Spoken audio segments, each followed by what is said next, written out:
कहानी सोनापुर कस्बे के रहने वाले दो मियाँ बीवी की है। नया शादीशुदा जोड़ा जो अपनी जिंदगी की नई शुरुआत कर रहा था, वो अपनी जिंदगी में बड़े खुश थे। उनका कारोबार, उनके घरेलू हालात सब बेहतर थे। वो अपनी जिंदगी बड़ी खुशी के साथ जी रहे थे।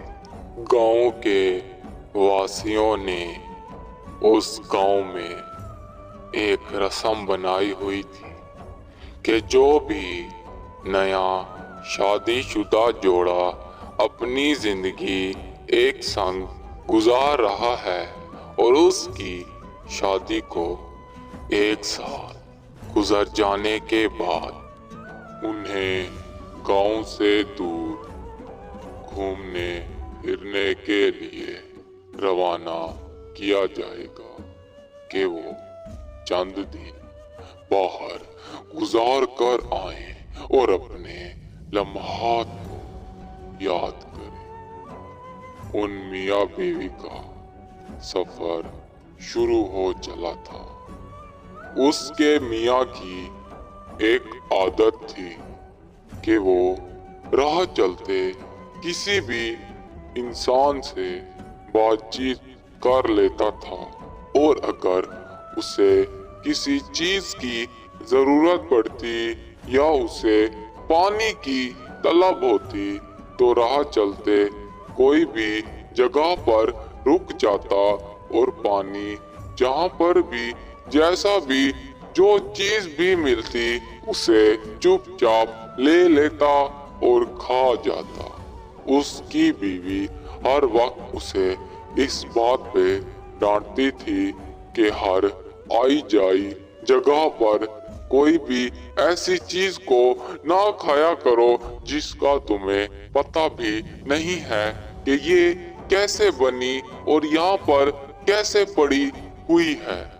उसका मियाँ बीवी की बात को एक कान से सुनकर दूसरे कान से निकाल डालता। वो बेचारी अपनी जद्दोजहद में लगी रहती। खैर, उनका सफर जारी हुआ। उन्होंने कई जगहें, कई कस्बे, कई सल्तनतें घूमी।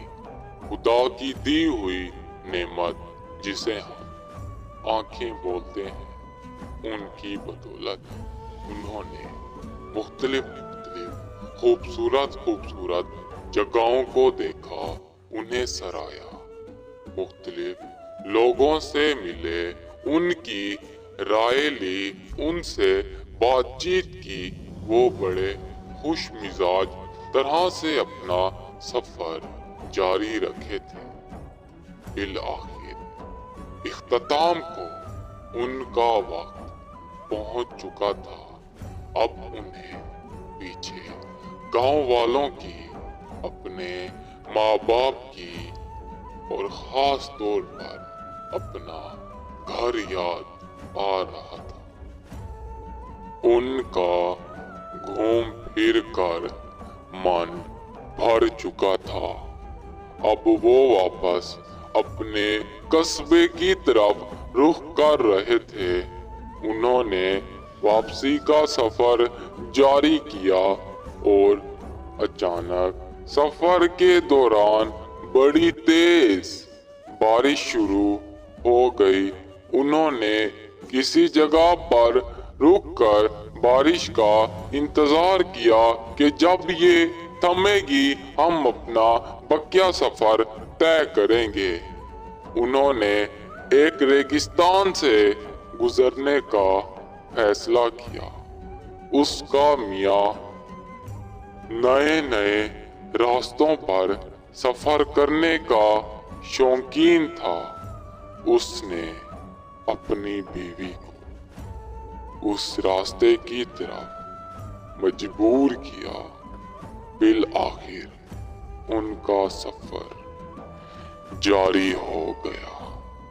वो एक रेगिस्तान से गुजरे। सफर तय करते करते उसके मियाँ को प्यास लगी और रेगिस्तान में गुजरते हुए उन्हें एक झील दिखाई दी जहां पर पानी खड़ा था। वो पानी पीने को भागा मगर उसकी बीवी ने मना किया कि ये पानी ना जाने कैसा है, तुम्हें इस पानी को पीने के बाद कुछ हो ना जाए। उसके मियाँ ने अपनी बीवी को नजरअंदाज किया और वो पानी पी गया और वापस सफर की शुरुआत की। सफर करते करते धीरे धीरे उसे कमजोरी महसूस होने लगी। उसने बात को नजरअंदाज किया।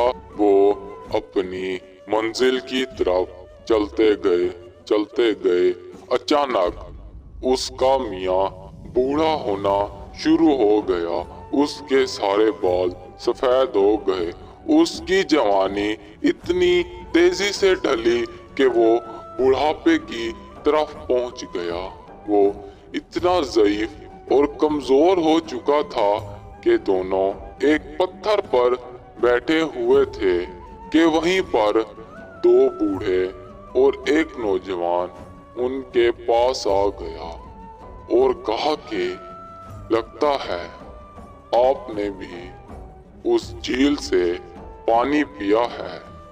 मुसाफिर, आपकी ये गलती आपके लिए एक शराब बन चुकी है। ये पीछे आप जो दो बूढ़े देख रहे हैं ये भी जवान थे और मैं बूढ़ा था। क्योंकि मैंने वहां से पानी पिया तो मेरी जवानी वापस आ गई और वो हमारी बेगम थी जो वहां का पानी पीने से एक छोटी सी बच्ची बन गई है।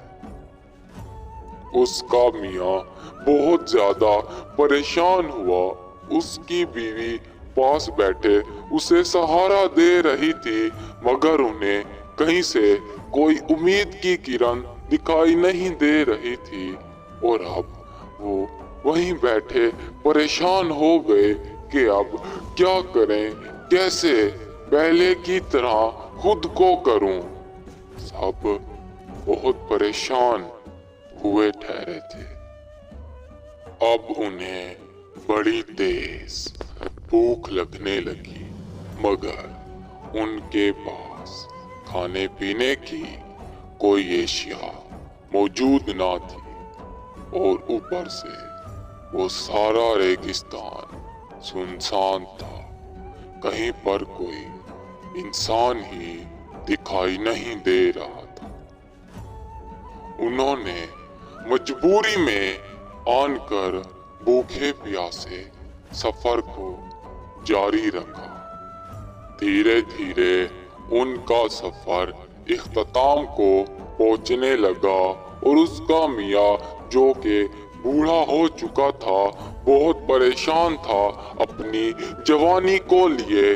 धीरे धीरे जैसे ही उन्होंने रेगिस्तान को पार करना शुरू किया और बिल आखिर रेगिस्तान को सारा पार करने के बाद वो सही सलामत अपने घर की तरफ पहुंच चुके थे तो उस बूढ़े की जवानी वापस आ गई और वो फिर से अपनी बीवी का वही जवान मियाँ बन चुका था। जैसे ही उन्होंने उस रेगिस्तान को पार किया तो रेगिस्तान का लगा शराब उनसे हट गया और वो अपनी पहले की कैफियत को जा पहुंचा।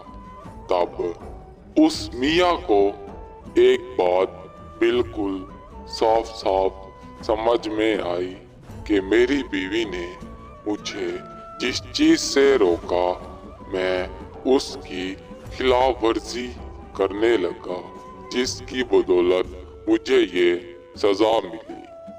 तो اس کے میاں نے اپنی اس عادت کو چھوڑا کہ راستے میں چلتے چلتے کسی بھی راہگیر سے کوئی بھی چیز لے کر کھا لیتا۔ سفر میں مختلف قسم کے لوگ ملتے ہیں، ہمیں ایسے ہی کسی پہ بنا جانچ کے اعتبار نہیں کرنا چاہیے۔